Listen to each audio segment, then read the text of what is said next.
Good morning, and you're watching NBS Breakfast Meeting. I am Shafiq Neka, and this morning we're kicking off with addressing domestic violence in Uganda, forms, causes, challenges, and solutions, and the cross-cutting issues of gender-based violence. And I'm not gonna be alone. I'm joined by Tumwine, Phenomenal Patience, yes, the Senior Legal Officer, Judicial Service Commission. Welcome to the show. Thank you very much. Can you greet Ugandans? Glad to be here. Everyone watching us this morning, very good morning. I'm very excited to be here. I'm very intrigued by the mission of NBS, Inform to Transform. Yes, yeah, that is very good. And I'm here for the very reason to inform Ugandans so that we can be transformed. Yeah. Yes. Can you tell us about Judicial Services Commission and how it connects to domestic violence in this case? Okay. Judicial Service Commission is an institution mandated by the Constitution of the Republic of Uganda. Its primary objective is the recruitment of judicial officers and staff that work in courts, both recruitment and disciplinary control. And but it also has another mandate, which is to educate Ugandans on law and administration of justice. Yes, so we undertake education programs, we prepare and implement education programs on different aspects of the law. We believe that an informed Ugandan would be better to fight for their rights and demand justice. Because as you know, there's a legal principle that says ignorance of the law is not a defense. Exactly. I can't say I didn't know. Exactly, yeah. You cannot say that I did not know. Yeah, so part of the mandate of the Judicial Service Commission is to ensure that it educates Ugandans. So as you interact with courts, as you come to court, you have some knowledge and you are aware of the processes, of the procedures. Yes. So I wanted to, let's start, since today's topic. What is domestic violence? When you talk of domestic violence, it refers to abuse. Abuse within a home setting. Yes, the abuse can be physical, emotional, it can be sexual or economical abuse within a home setting. Yes. Let's break it down. When you say economic violence, what does that entail? Okay. Domestic violence takes forms and shapes. And for one incident, because domestic violence is not an isolated one-off incident. It is a pattern of various acts of abuse. It must be repeated action. Yes. And for an incident to be classified as domestic violence, there must be a domestic relationship between the victim and the perpetrator. Yes. A domestic relationship, what do we mean? There must be a connection between these people within a home setting. They must be within a home setting. You cannot come and say, I'm suffering domestic violence at my workplace. So that is not domestic? No, that is not domestic violence. That is something else. You could be working together with your partner at the work and you're being harassed and say, I'm suffering domestic violence at the workplace. No, it has to be within the home setting. And there is also a perception, most people think that domestic violence is only towards women. People usually think that it's only women who are the victims. Even men suffer. Even men suffer domestic violence. Actually, on the law of domestic violence, it does not have discrimination on genders. Yeah, men suffer domestic violence, children suffer domestic violence, workers in a home suffer domestic violence, people that you stay with within the home setting, could be in-laws, relatives, can also be victims of domestic violence. So the scope is wide. Yeah. Yes, and the victims are only not just the gender of the females. Yes, the victims could be children, could be workers in a home, could be relatives, all within a home setting. Now, back to your question. When you talk about, for example, economic violence, we've said that domestic violence takes various forms. Yes. Yes, we have what we call the economic violence. This is a form of abuse, repeated abuse, that deprives a victim of some economic entitlement. For example, earnings. property, money, you are ordinarily entitled to these benefits by virtue of your relationship with this person in the home setting, but you're being deprived of that financial benefit intentionally with ill will. There are scenarios where a person genuinely does not have income or money, because it happens. Yeah. Yes. Let's take, for example, in a home, and the husband has lost his job, and he genuinely does not have money. And you say, no, the food, now that there is no food, the rent has not been paid, and the guy is telling you, I do not have the money. No, that is not domestic violence. Yes, that is a different scenario. Now, domestic violence is when you have And you don't. but you intentionally deprive the other person of the benefit. Yes, take along incidences like refusing someone to work.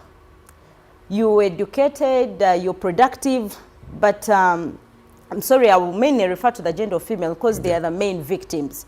Reports indicate that women and the children are the most victims of domestic violence.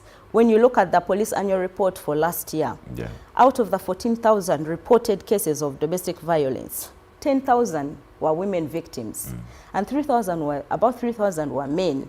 So you can see about 10,000. So you can see that the victims are mainly the women that suffer. Men just don't want to speak up.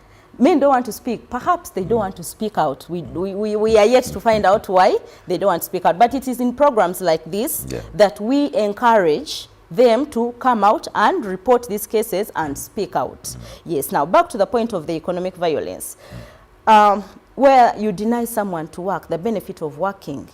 They are able, they are capable, and you said, oh, you're not going to work. You're going to sit home. Yes. Where you deprive someone, for example, use of land.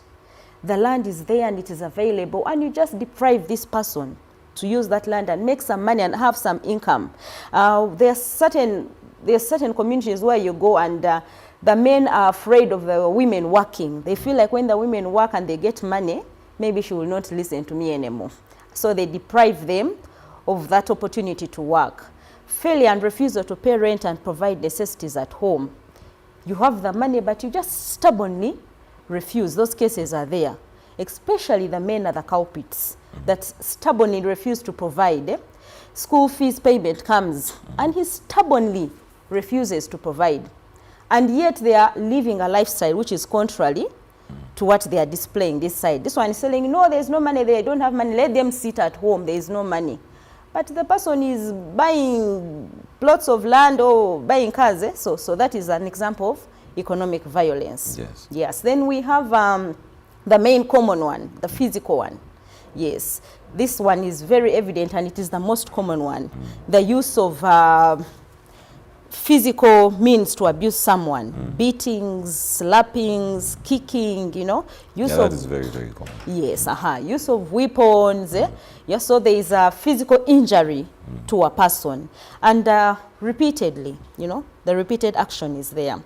Then we have what we call the mental or the psychological violence. Yes, where a person is mentally abused, psychologically, emotional pain. The perpetrator causes emotional pain to the victim. Take, for example, like repeated insults, verbal abuses, referring to a person using insultive names. It is not a one-off. You do it every day, you know. Yes, you're name calling someone, you're shaming someone, you're degrading them, you're making them lose their self-worth. Yes, this one is not very evident, but I can assure you it is the most lethal form of domestic violence because it works on the mental capacity of a person. We have incidences like threatening violence. You know, if you don't do this, you will see me. Or you can even point a knife or a panga and, you know, to someone. That is already torture enough. Yes. Or you can threaten. So if you don't do this, I'll kill you, I'll commit suicide, you know. Such statements and making such verbal insults that intimidate and degrade a person and that bring emotional pain to a person. Then we have the sexual violence. Yes, this is abuse of a sexual nature.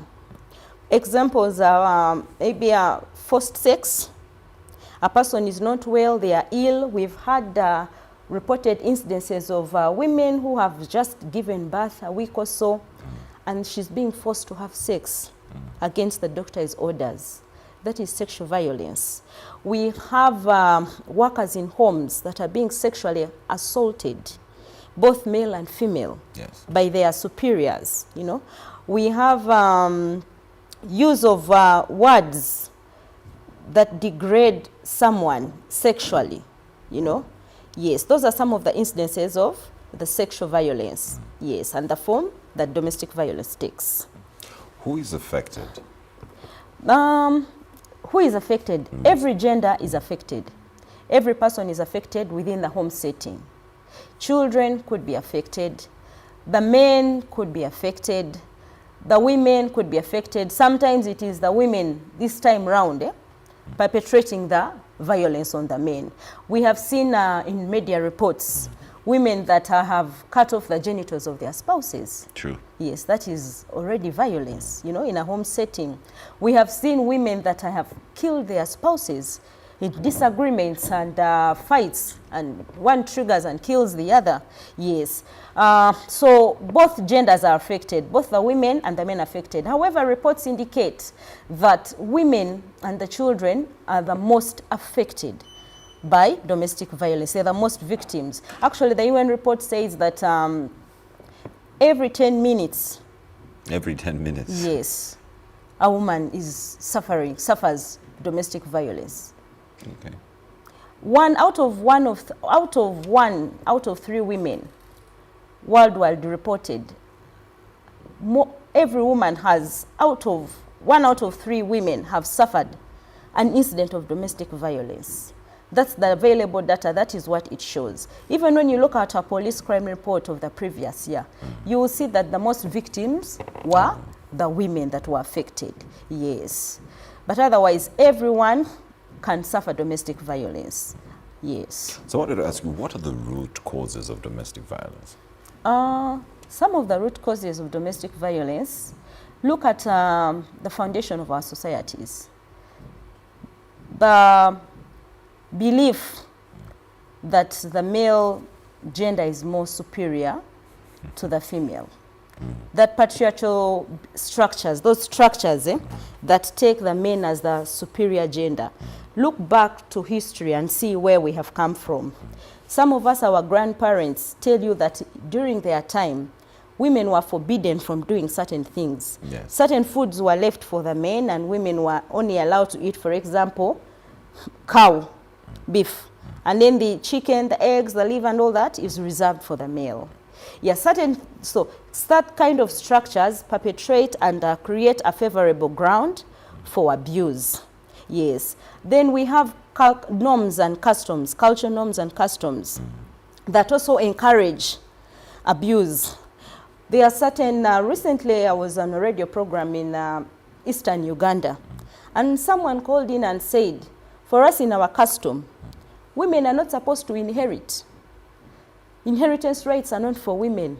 They are not supposed to have anything. That is for True. the boys. I've had that. Exactly. So those kind of norms and practices are the ones that encourage the abuse, that let it go on and on. Then you have unequal power relations that are brought about by such customs and norms. For example, available data on research that has been done indicates that the payment of bride price is perceived as some people as an indication that a woman has been bought into a man's household. Yes, they are taken like some sort of property, and your decision-making power is usually downplayed. Yes, I have seen live examples of instances where a husband has told their wife, you don't have any say here, and the wife is like, why? It is me, the man here. And he replies and says, it's because I bought you. You know, I paid bride price for you. And this male person was telling the wife, and he was boldly telling her, yes, and this is an educated person, not even someone from deep down within our village, an educated person, and he was telling the wife, no, I bought you for a price, so I can do anything I want to do. So should we remove bride price? So there is also that bit about the payments of certain norms and practices. If you take it like as though, you see, from culturally from behind, it was taken like as though it was some sort of payment. Yeah. You know, goods once sold cannot be returned. It was as though some exchange. I've paid for Forever this. and ever. Yes, so this is my property. So I have rights over you. You don't have a decision power. You don't have what. So it also downplays and creates a favorable ground for abuse to grow and flourish. Yes, we have incidences like personality, some disorders. You know, some people suffer extremes of their personalities. And many may not even know that I actually have this disorder and I need to seek help. You know, we've seen people who have anger management issues. Yes, during a simple disagreement, a person bursts and they start fighting or throw cups and, you know, plates all around the house. We've seen, I've had and seen a live incident of a lady that suffered from personality disorder. Every time she had a disagreement with her husband, everything around the house had to be destroyed and thrown around, and you know, and eventually this person committed suicide. You see, yeah. So those are some of the root causes. Then we have low self-esteem. You know, some people suffer from low self-esteem, and they believe that by putting measures of control or threats and then they can be able to increase their self-esteem. Exactly, or maybe yes, or indicate that you can see I am the man here, or something of that. Yeah, those are some of the reasons. Then we have alcohol abuse, and there are people who use drugs and alcohol, and then it creates a favorable ground for the abuse to take place. Then we have incidences of people that have grown in circumstances of abuse. They have relived that trauma they had as children. Many times these children that are exposed to violence in homes grow up thinking perhaps that is how it's supposed to be done. Perhaps if my wife does a mistake, I'm supposed to slap her, kick her. We've seen media reports of clips where men have told their wives lie down and they are beaten, you know, for a mistake that she made, and this person is being caned, you know, like a child. It is more like corporal punishment that was abolished in schools. But you find and the community is looking on. It is taken like as though it is okay for him to punish the wife for a wrong that she did. So some of these people have relived these stories from their foundations, and they think that is okay. It is the way of life. That's the way things are supposed to be. No, that is not how things are supposed to be. Yeah, so those are some of their There's also causes. another common one of economic stress, when people don't have money. Talk about that one, you know. Lack of money in the pockets means fighting, abuse and anger and all that. That is also another cause, poverty. Yes. Disputes, family disputes over property. We've seen cases where people are fighting over land, husband and wife, and they actually kill each other. Perhaps the man wants to sell the home and get an alternative, and the woman is saying, no, you're not selling. Or, you know, those sort of, you know, those fights that allow the violence to flourish. Yes. So what are the effects of domestic violence on a broader scale? Domestic violence has a number of effects. It's number one, it's a criminal offense. In Uganda, we have the Domestic Violence Act. That is a law that has been put in place to provide for protection of victims and relief of people that have been victims of domestic violence. So number one, it's a criminal offense.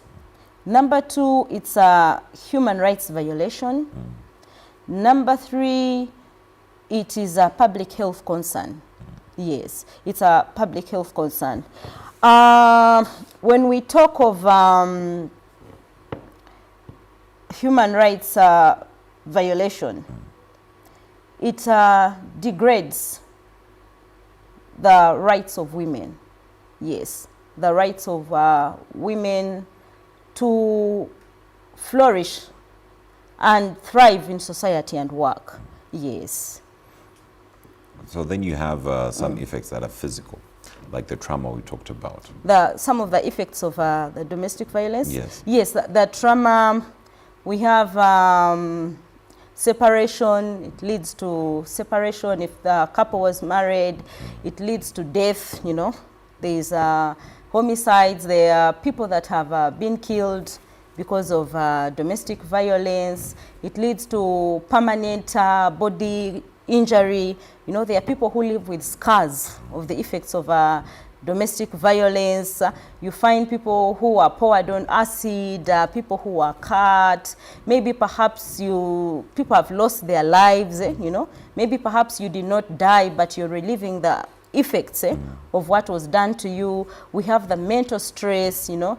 There are people who suffer anxiety and anxiety and sleeping disorders because of domestic violence, and then it leads to loss of productivity. There are people who are unable. If you've seen victims of domestic violence, many a times you cannot even think. You find they are just in space staring until you go deeper and find out, but what is wrong? And then this person opens up to you to the abuse that they are suffering. Many suffer from depression, you know, utterly depressed. People have become suicidal. Others commit suicide because of the incidences that they are going through and what they are reliving. You find other people have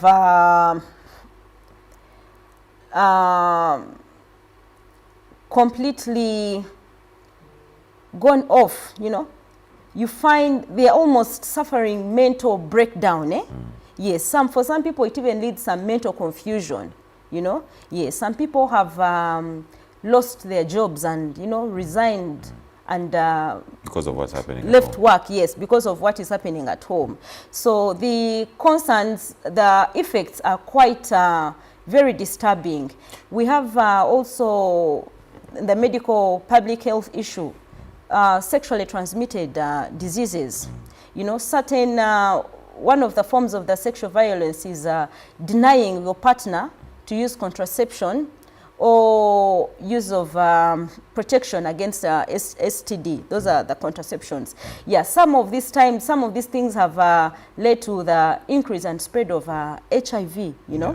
Yes, spread of HIV and sexually transmitted diseases. Now, this also puts a burden on the healthcare system. Yes, and then it also puts a burden on the criminal justice system because you have to deal with more cases. When you look at the police annual crime report, you'll find that domestic violence was the third most reported crime in the country.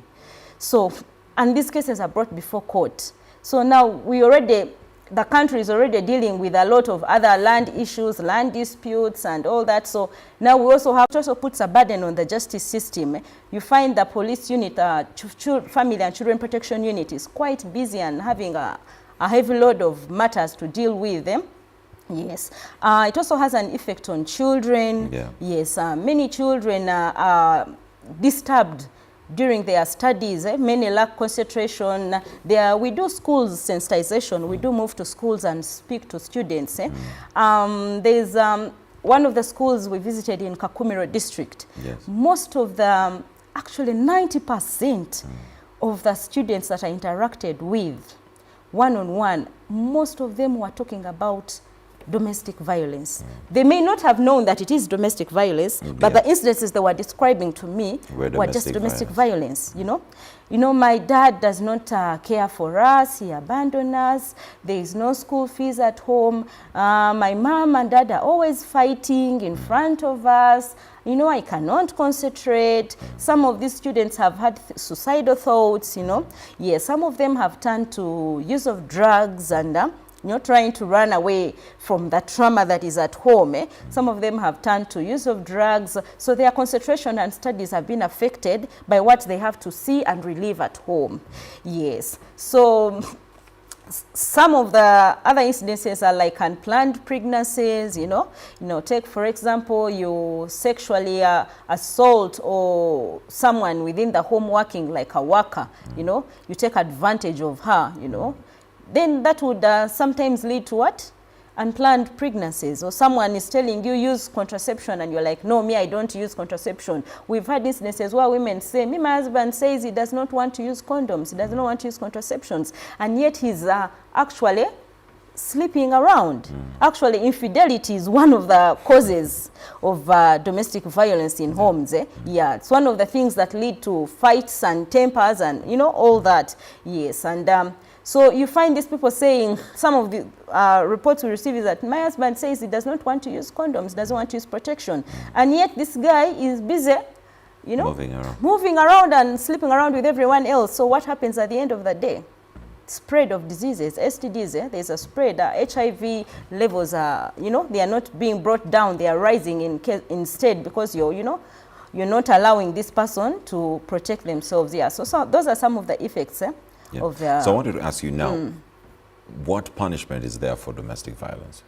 The Domestic Violence Act provides for a punishment not exceeding 2 years for perpetrators of domestic violence, or a fine not exceeding 960,000 Ugandan shillings. Yes. Is that enough, in your opinion? I would say it's fair. Yes, because look at the sensitivity of the matter. Domestic violence, being in a home setting, involves badly.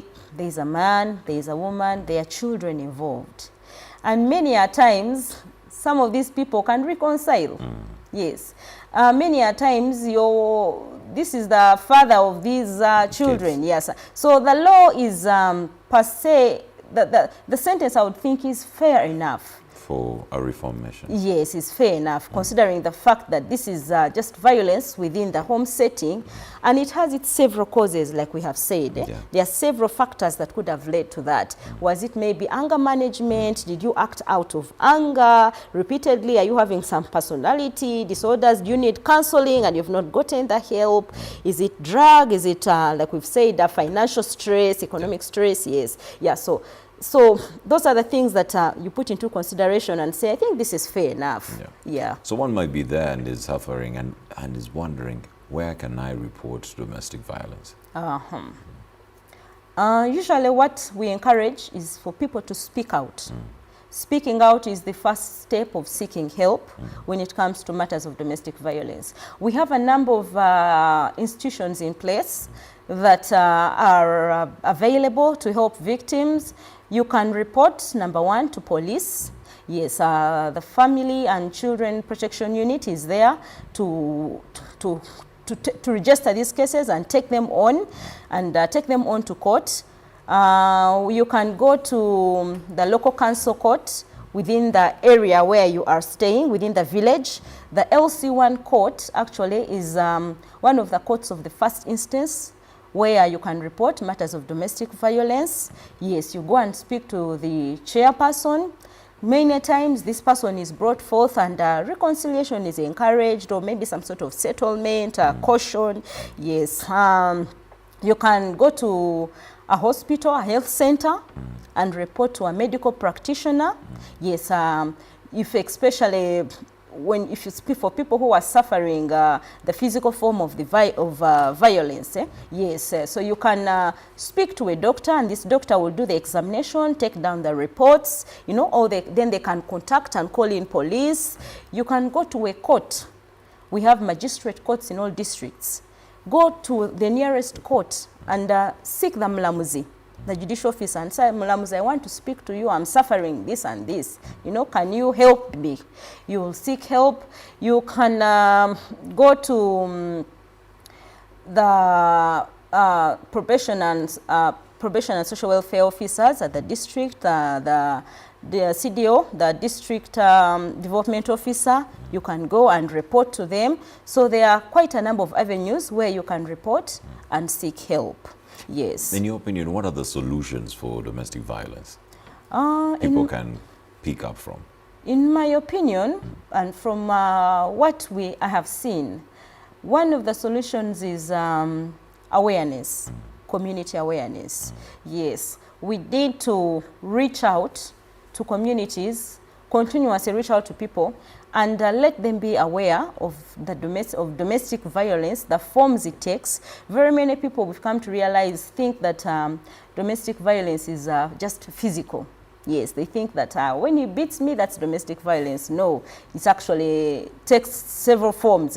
So awareness in programs like this is one of the steps that we can take so that people can be aware that it is a criminal offense actually. Yes, many people think it is not a criminal offense. It is an offense punishable by law. Yes, some of the solutions I would believe would be encouraging counseling. People that are going through some sort of abuse within homes, we encourage them to reach out to institutions that provide counseling. Yes, reach out to the faith-based institutions and seek some counseling and, and get a way forward. Yes, some of the solutions, some of the things that could help interventions like speaking, providing a listening ear, not downplaying people who are victims to domestic violence. Many times people speak out and then they are shunned by society and they are saying, that one also, that is, and they are judged by society. Especially the men, that's why they never speak up. Exactly, especially the men that try to speak up and they say, oh, you're also speaking out, you're being beaten by your wife and, you're being laughed at. Yeah. Yes, so we encourage the communities, people to provide a listening ear and not to judge these cases, because actually the abuse is real. Not until it becomes lethal, you may take it for granted. But one pattern of abuse can lead to another, and eventually there's loss of life. Yeah. Yes. One of the solutions was to encourage faith-based institutions to continuously speak to their congregations against abuse in marriages. Yes, because this is the real life situations. It is actually taking place. It is actually happening, Yeah, those are some of the interventions that can be taken to provide solutions. How does the law look at the gender of male and female? Actually, our law is well placed when it comes to gender equality. Yeah, the law looks at the gender of both male and women as equal. Yes, all are equal before the law. Yes, there is no discrimination. Yes. For example, we look at the recent amendments to the Succession Act. The Succession Act initially was discriminating, where an heir was only a female, where it was mainly bent to, an heir was mainly male, where it was bent more to, the male descendants, but the amendments were made to put it in line with the Constitution to provide for gender equality. Okay. Yes, so under the law, all are equal before the law. Yes. So women are allowed equal rights like men? Yes. Women are allowed equal rights like men. Yes. For example, husband and wife, they are allowed equal rights during the marriage, before the marriage, during the marriage, and at the dissolution of the marriage. Yes. So what happens? What can I do if I'm there and I have been discriminated against? You've been discriminated against. Number one, report. We have the Human Rights Enforcement Act. Yes. That allows, that provides avenues for people whose human rights have been infringed upon to petition court and seek redress. Yes, so anyone who feels that there has been an infringement of your human rights should come up and report and seek redress. Yes, the law provides a number of avenues for people to seek redress. All right, as we wrap up this insightful session about addressing domestic violence in homes and gender equality, do you have any last message for people who are watching you right now across the country? Okay. What I would want to say is that violence presents a major barrier to the realization of full and equal rights of both the female gender and the male gender. My call is for everyone out there. I think some of the solutions begin with ourselves, self-evaluation. Yes, let us be the first step to help. When you see a person is going through abuse, domestic violence, let us take an initiative to provide support or report the incident. Let us not see and be like, oh, that man beats his wife.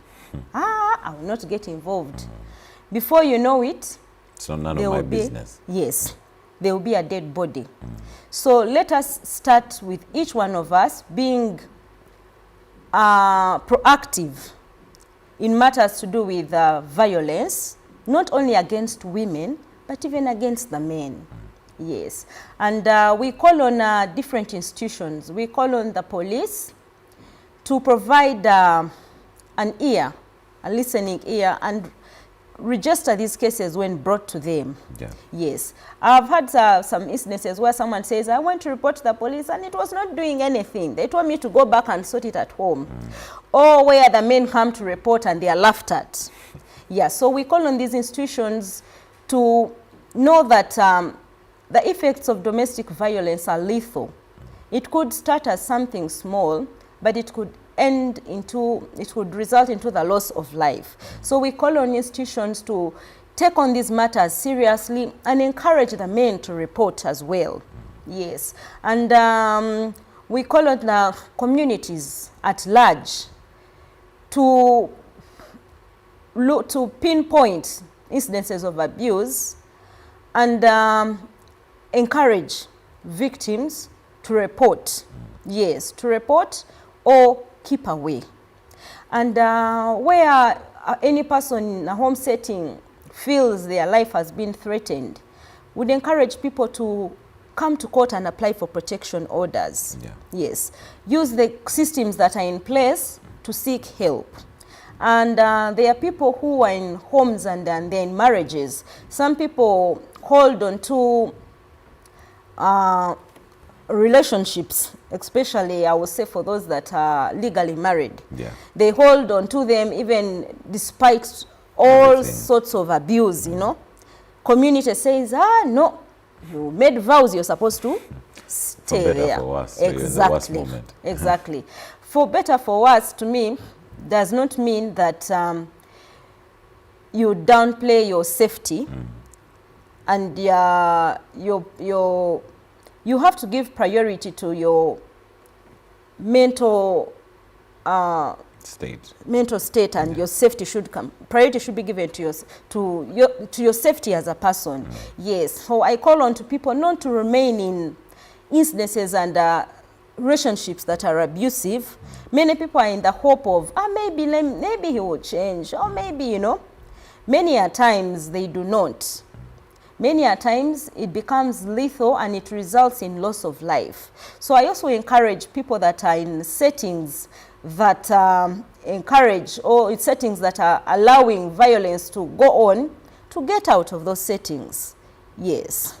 And keep away, because it could be lethal. Yes, exactly.